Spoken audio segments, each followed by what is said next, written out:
Fala galera, beleza? Tranquilo? Bom, estamos nós aqui e vamos continuar com o tema das tensões regionais dentro da nova ordem global. E hoje, nós vamos para a primeira de duas aulas, seria a tensões regionais, a conclusão das tensões regionais na Ásia, parte 2. Mas eu fiz um desdobramento desse tema, porque faltava apenas a questão palestina, e eu considero a questão palestina uma questão extremamente complexa. Então eu separei essa questão e eu vou dar as duas aulas dessa semana de geografia para trabalhar essa questão, certo? A questão palestina, ela não é só importante por conta, de um povo não ter uma nação, de um povo viver diluído em 2, 3, 4 territórios, ali no Oriente Médio. A questão palestina, ela é importante porque historicamente ou atualmente, porque ela vai envolver muitos países. Ela vai ter uma capacidade de trazer, uma instabilidade não só para aquela região, mas para o mundo, ok?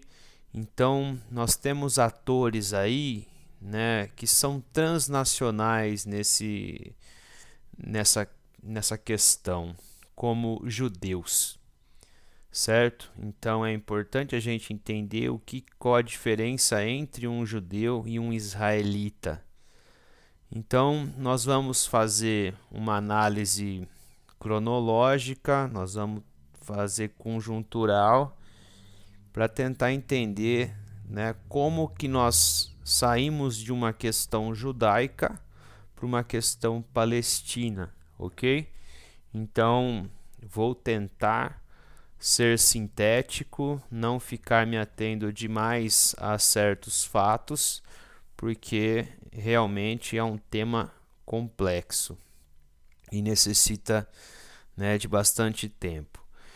Então, qual que é a diferença do conflito palestino para outros conflitos aí, Outros conflitos, a religião vai ter vai ser um fator preponderante, Vai ser uma variável preponderante para trazer animosidades, para trazer, hostilidades, fragmentação.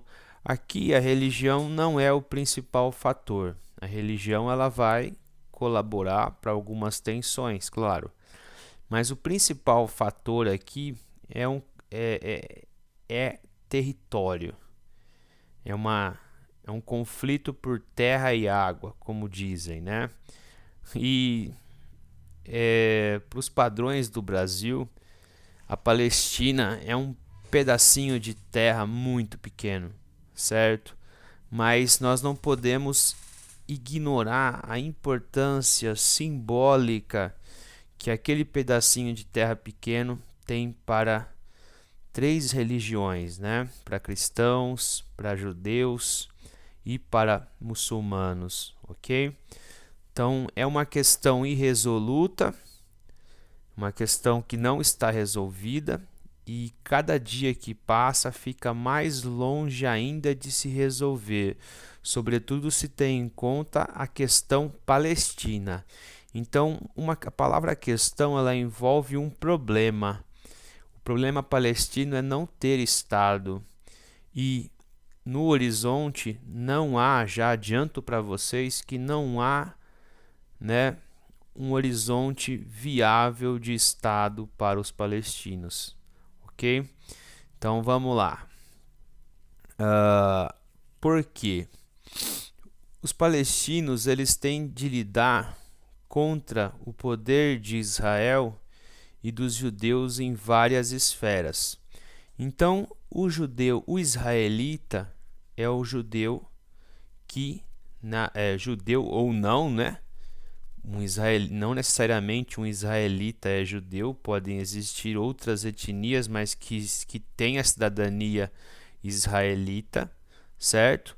Mas o judeu, ele é o grupo étnico que vai dar origem, né, quando se instala naquele território, ao povo de Israel. Então, Israel representa a principal potência do Oriente Médio, junto com a Arábia Saudita, junto com o Irã, né? Mas pensando em matéria de democracia, Israel é uma das poucas democracias do Oriente Médio, apesar de, né, ter uma relação muito dura com os palestinos, uma relação muito de soberba, de submissão, de enclausuramento, certo? O que mais? Muitos judeus moram em outros países e têm muita importância, sobretudo nos Estados Unidos da América. Então, judeus americanos, eles, né, existem muitos bilionários, milionários, donos de empresas, donos de bancos, donos de negócios ultra rentáveis, que exercem uma influência política muito grande, não só no Congresso, como na Casa Branca. Então, a política externa dos Estados Unidos para com Israel e o Oriente Médio tem de ser uma política externa muito elaborada, muito cuidadosa, porque os judeus, né, eles promovem bastante lobby no Congresso. O que é o lobby? É a permissão para investir em campanhas políticas, e lá é legalizado. Então muitos judeus, né, muitos milionários judeus vão financiar campanhas. Então essas campanhas sempre vão ter, né, um olhar todo especial para Israel, tá certo? Então logo, né, dificulta ainda mais a vida dos palestinos. Quais são os grandes, fora isso que eu apresentei a vocês, quais são os outros grandes obstáculos para o processo de paz e resolução da questão? Radicalismos. Nós temos radicalismos e fundamentalismos dos dois lados. Nós temos o Hamas e a Jihad Islâmica do lado palestino, que não querem saber de reconhecer Israel, que não querem dialogar com Israel, né? Pregam, defendem o fim do Estado de Israel. E do lado israelita, o Likud, o Yeral e Kahane Vive. O grupo dos judeus ortodoxos também são extremamente, né, hostis a um processo de paz, a um processo de convivência com os palestinos. Que mais? O status de Jerusalém.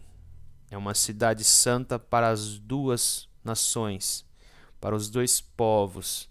E aí, vai ser judia, vai ser israelita ou vai ser palestina?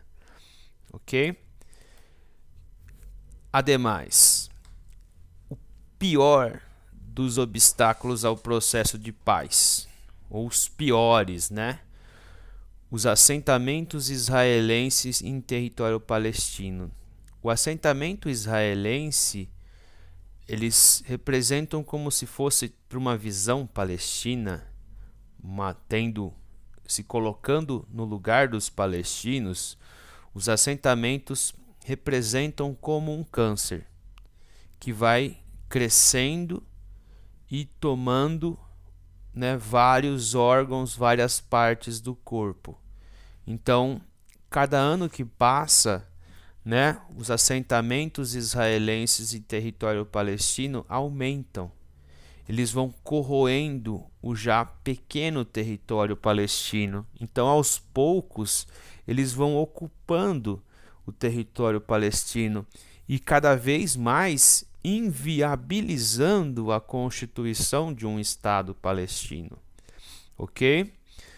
E, por final, o muro da Cisjordânia, que separa Israel da Cisjordânia, e o bloqueio total à faixa de Gaza, que é um território minúsculo, né, que tem saída para o mar, mas é completamente monitorado por Israel e Egito. Então, esses são grandes obstáculos ao processo de paz, ok? Vamos iniciar a nossa cronologia. E percebam que eu coloco aqui que é da questão judaica à questão palestina.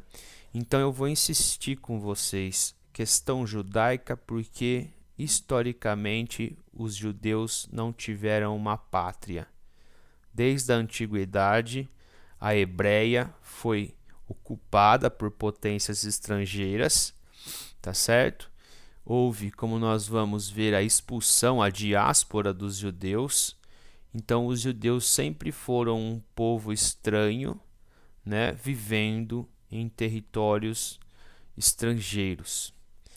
Aí, quando surge, né, o Estado de Israel, o Estado palestino não surge pelos problemas que nós vamos ver. Então, né, a questão judaica está resolvida. Vamos então ver isso com mais detalhes. Então a nossa aventura ela começa no ano 70 depois de Cristo, em que o imperador Adriano, por conta de seguidos levantes, ele decide expulsar os judeus da Hebreia. Então nós temos o início da diáspora. Inicialmente, essa diáspora, né, ela se deu de judeus saindo para áreas da Europa, para áreas da África, para outras áreas da Ásia. E depois, com a descoberta do Novo Mundo, os judeus também vão para Estados Unidos, Brasil, Argentina, Canadá e Uruguai, certo? Então, áreas, né, desses que vão representar esses países.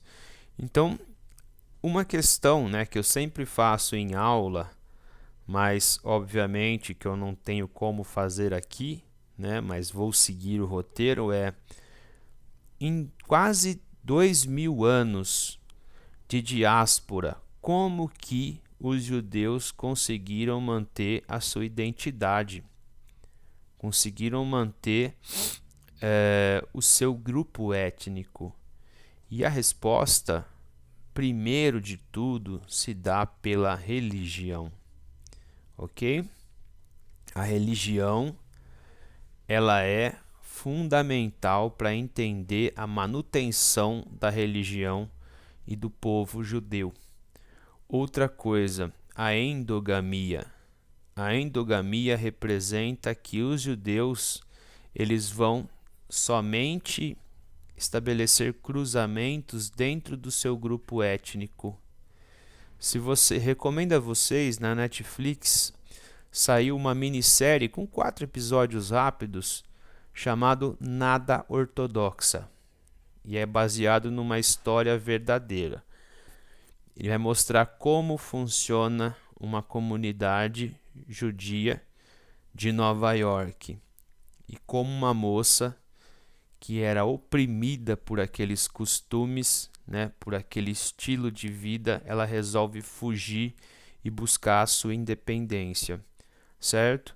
Então, existe essa endogamia, existe esse cruzamento, né, entre pessoas do mesmo grupo étnico.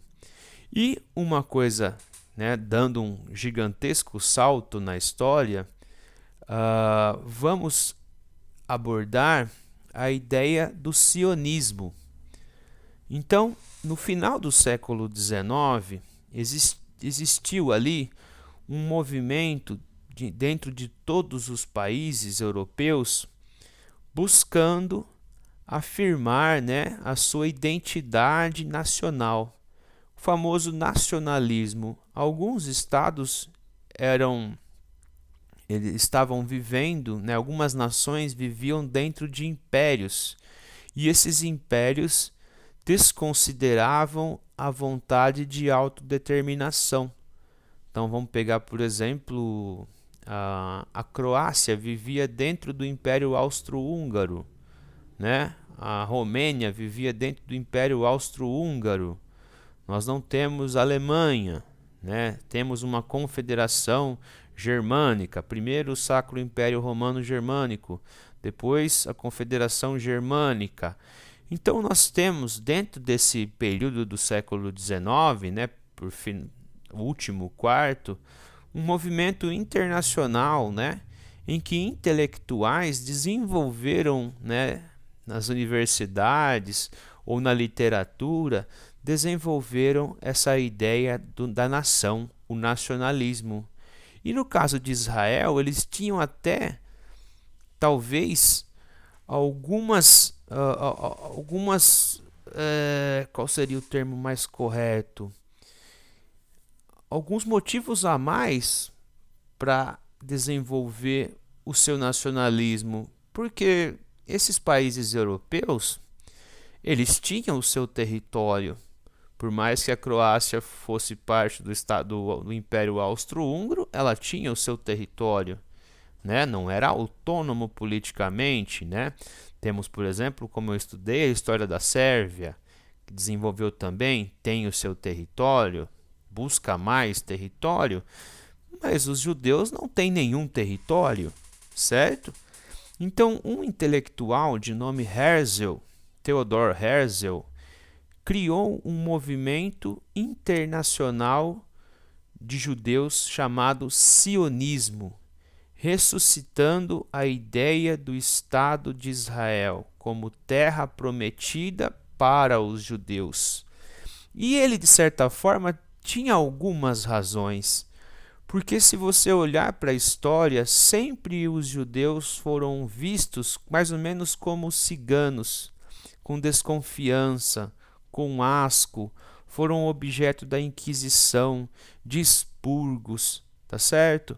Então, sempre eles viveram, né, mesmo que eles nascessem num lugar, eles se sentiam como se fosse numa terra estrangeira.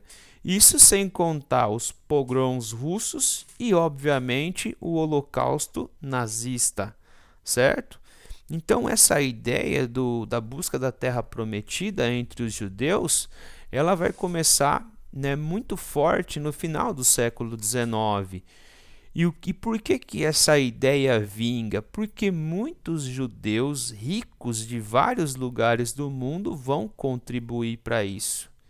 E vão começar a comprar territórios dentro da Palestina, certo? Mais uma coisa interessante, né? A Palestina, ela pertenceu ao Império Otomano, Austro-Húngaro não, né, gente? Ela pertenceu ao Império Otomano e ela era ocupada por árabes, certo? Então, esse era o primeiro problema que se colocava para essas pessoas ao colocar esse plano em ação. Então, sempre os judeus tiveram dinheiro e tiveram influência em grandes atores internacionais, né? Então, na época, a Inglaterra era quem exercia nessa região maior influência.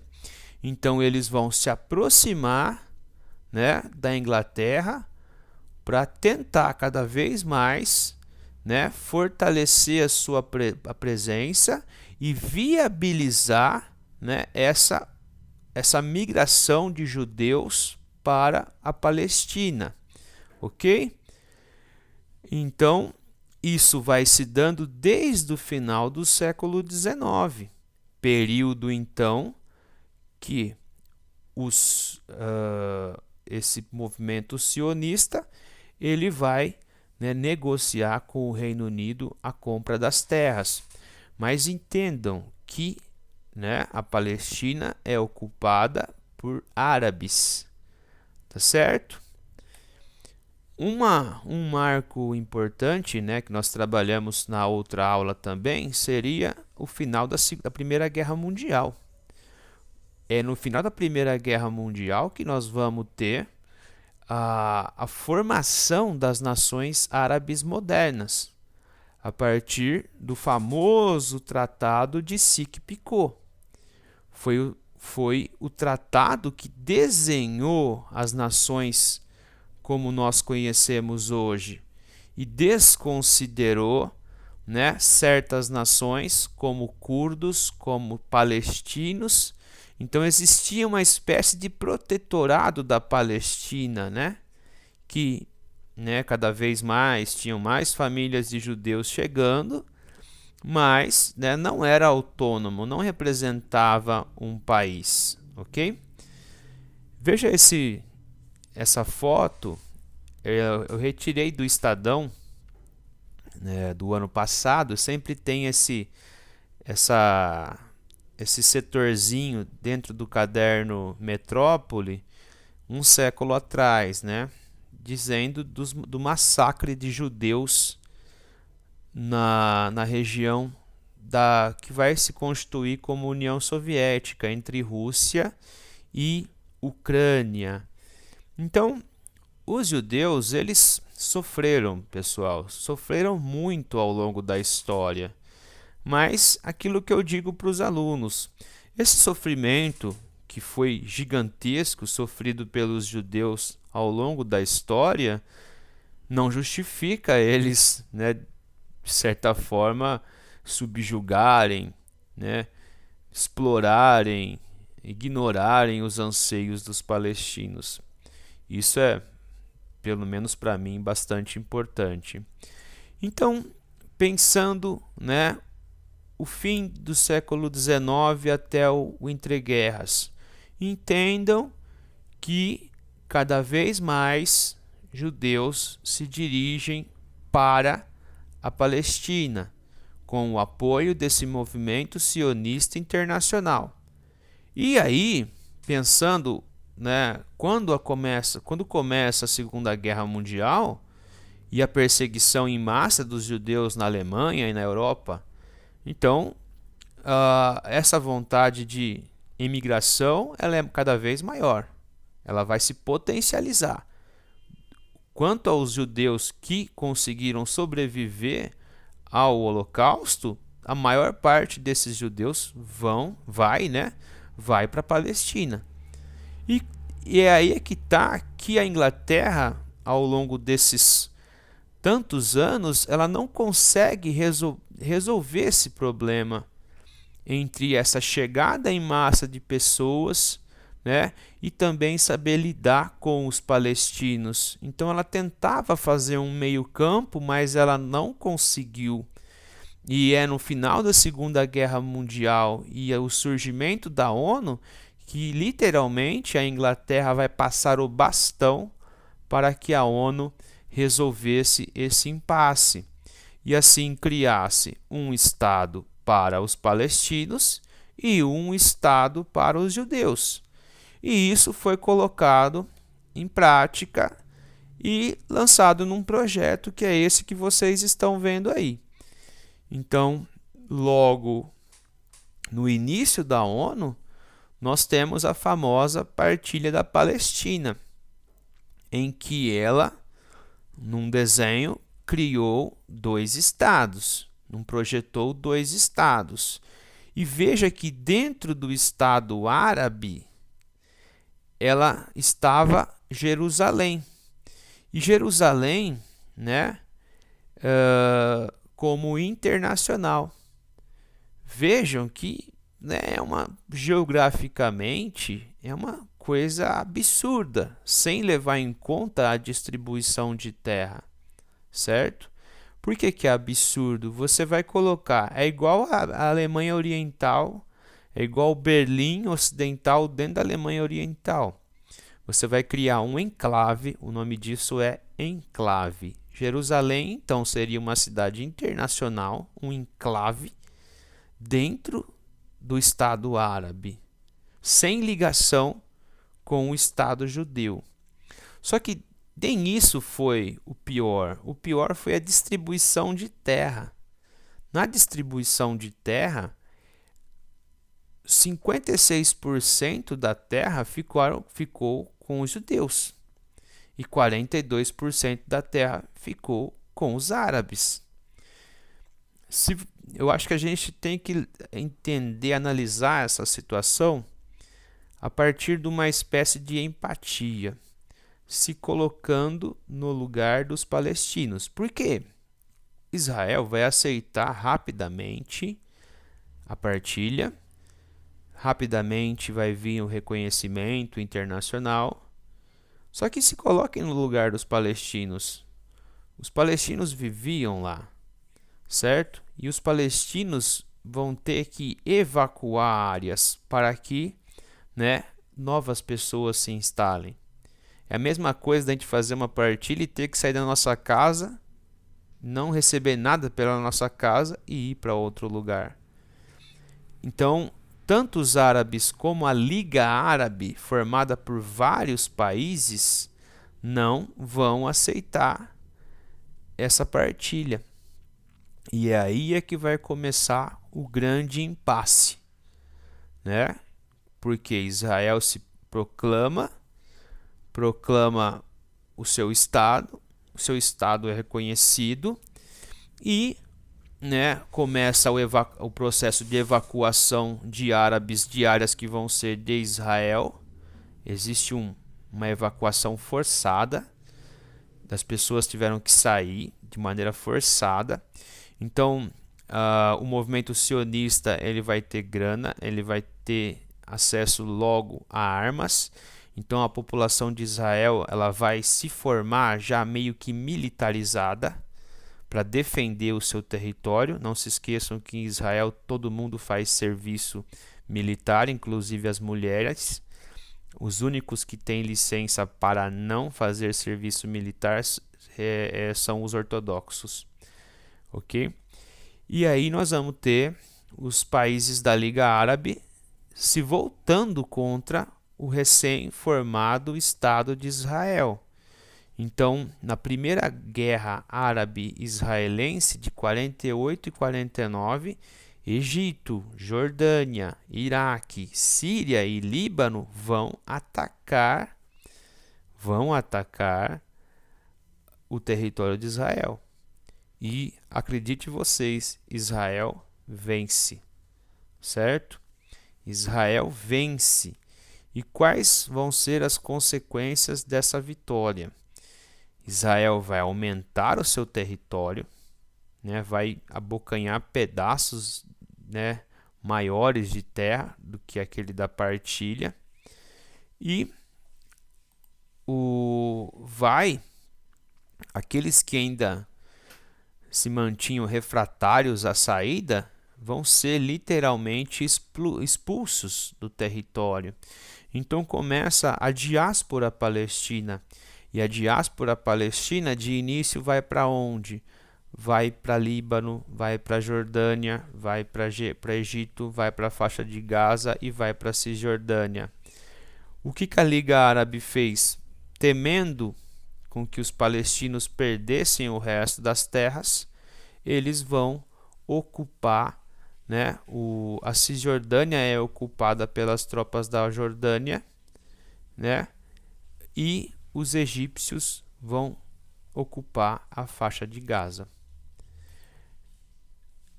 Entendam que essa vitória israelense foi inesperada, certo? E só o apoio do Ocidente explica a vitória israelense.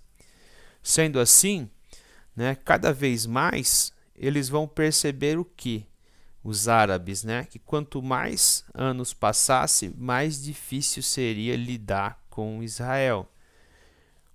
Vejam que eu coloco para vocês que em 1964, quase 15 anos depois de todo o ocorrido, surge a famosa OLP, Organização para a Libertação Palestina. De início, a sua pretensão era criar o Estado israelense e destruir Israel. Então, quando a OLP percebe que pelas vias convencionais ela não consegue formar o território palestino, ela passa a se valer, né, de táticas terroristas. E dentro da OLP criaram outros subgrupos, né, terroristas mais pesados ainda, mais arredios ainda. Demorou 30 anos para que a OLP passasse a admitir a existência de Israel e se colocar para negociar as questões com Israel. 3 anos depois, nós vamos ter um marco importante, que seria a Guerra dos 6 Dias. Na Guerra dos... Entendam que ao longo desses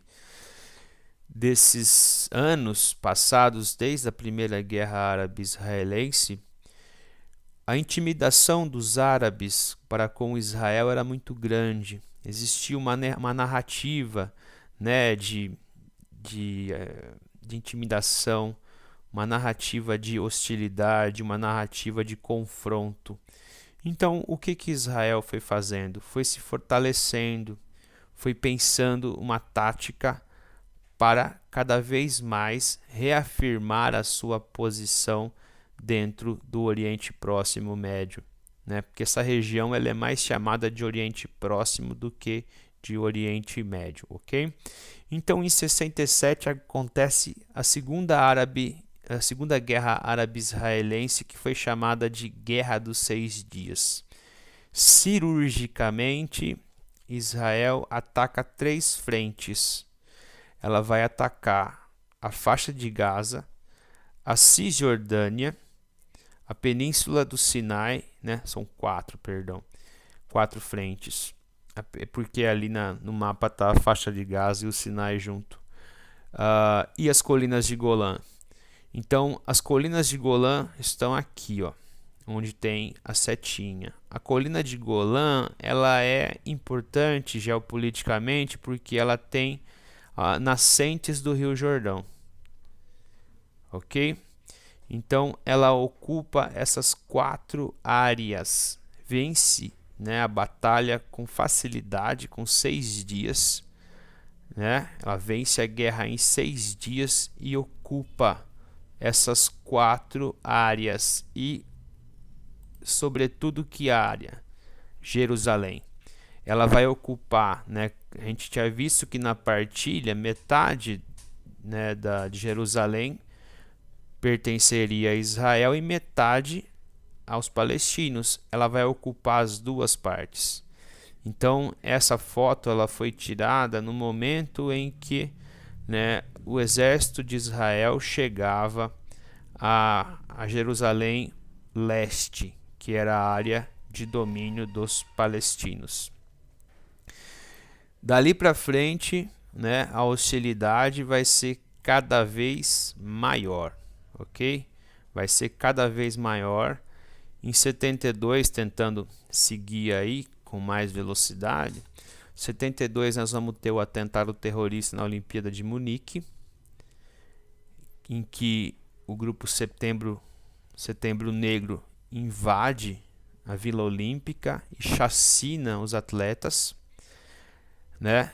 Em 73, aproveitando o feriado do Yom Kippur, né, a Liga Árabe com Egito e Síria vai atacar de maneira inesperada Israel, vai conseguir algumas vitórias de início, mas depois o Israel vai dar o seu contra-ataque definitivo, né, e reafirmar a sua posição. E aí é que nós vamos ter os árabes literalmente desistindo de mais enfrentamentos abertos com Israel. E aí eles vão partir para outra guerra, uma guerra de embargo. E é aí que a OPEP vai, né, embargar o fornecimento de petróleo para o Ocidente, certo? Então nós vamos ter uma crise econômica muito grande a partir disso, porque o mundo todo dependia do petróleo do Oriente Médio. Então foi uma forma, né, embargando e elevando o preço do petróleo, foi uma forma dos árabes retaliarem o apoio ocidental a Israel. Em 79, os Estados Unidos vão tomar uma atitude de gênio. Que seria essa atitude? O presidente norte-americano, estadunidense, vai, né, tentar fazer um meio de campo entre um dos principais países árabes, o Egito, e o Estado de Israel. Por que isso? Porque o Egito havia perdido uma parte dele para, né, Israel na na Guerra dos 6 Dias. E aí, o que vai acontecer? Então, os Estados Unidos vão chamar o Egito para a negociação com Israel, para um entendimento, né, com a promessa de Israel devolver o Sinai ao Egito, se o Egito aceitasse, né, se o Egito abrisse mão de um conflito com Israel e reconhecesse a existência do Estado de Israel. Tá certo? Então, isso acontece e, ademais, né, é a partir desse acordo de Camp David que os Estados Unidos vão, né, instalar uma base das suas forças armadas no território egípcio. Vai todo ano depositar uma quantia considerável de dinheiro, né, na conta das Forças Armadas do Egito. O que vai acontecer de interessante aí, né? A população egípcia fica tão revoltada com o seu presidente que ele foi assassinado, né, numa emboscada. Então, nós temos o acordo, o Egito abrindo mão das hostilidades para com Israel, com o tempo reaviu o seu território, e desde essa época nós temos, né, o início da criação dos assentamentos judeus em territórios palestinos. Então, é a partir desse momento que a situação para os palestinos ela começa a ficar insustentável, certo? Começa a ficar cada vez mais difícil. E a marca dessa insatisfação se dá com a famosa intifada, que representa revolta. A primeira intifada palestina representou o quê? Manifestações diárias, né? Enfrentamento com soldados israelenses, mortes, prisões, né? Então, às vezes, prisões arbitrárias. Então, uma tensão muito grande, atentados terroristas. Então, a situação na década de 80 em Israel, Palestina, ela era bastante tensa e difícil para as duas nações, ambos palestinos e israelenses também. Ok? Isto posto, eu finalizo essa primeira parte, né? Então percebam que é um assunto extremamente complexo, cansativo, ok? Peço desculpas por me alongar demais. Prometo, né, que na segunda parte nós tenhamos uma parte mais curta.